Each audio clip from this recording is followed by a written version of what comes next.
But first, we're going to get reflections from two Republicans in Congress on the president's first 100 days. Some of President Trump's biggest policy changes during his first 100 days have been from executive orders, but some of those have been blocked by federal judges, including the travel ban and an order defunding so-called sanctuary cities. We wanted to hear more about this, so we called Senator Charles Grassley of Iowa. We wanted to get his views on this because he chairs the Senate Judiciary Committee.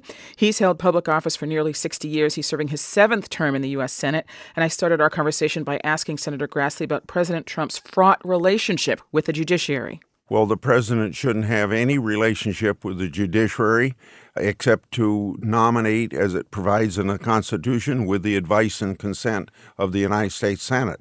And the judiciary should be very independent of the presidency and be willing to hold both the legislative branch and the president to being within the Constitution, within the law.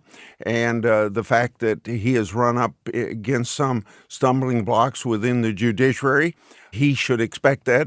And the most obvious person that thought he was above the law was Nixon, and he had to resign. There's a understanding that the president is above the law, and whatever he does as commander-in-chief and whatever else his responsibilities are, they have to be within the law. And when they aren't, you expect the courts to step in, and they have. Well, the question, I think, arises because the president, first as a candidate and then subsequently as president, has made some rather pointed personal criticisms against specific judges, and some people feel that he has evidenced a lack of respect for the judiciary as a co-equal branch of government. Do you feel that the judiciary has acquitted itself appropriately in these matters? I think not only the president of the United States, in the instance you're talking about, but whether it's Senator Grassley or 99 other senators, we ought to keep the issues that we discuss within our responsibilities of our respective offices on policies and not personalities.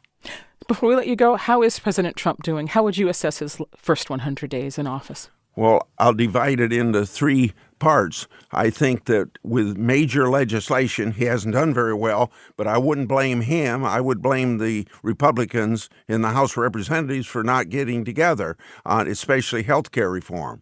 In the Senate, I think he's done very good considering the obstructionists of the Democrats in the United States Senate on confirmations. We still have had sizable success there. In the area of international affairs, I think that he wants to fill the vacuum left by Obama, withdrawing from world leadership. In the 70 years since World War II until 10 years ago, we prevented World War III by the United States being a leader and our enemies fearing us. And I think he's trying to reestablish that.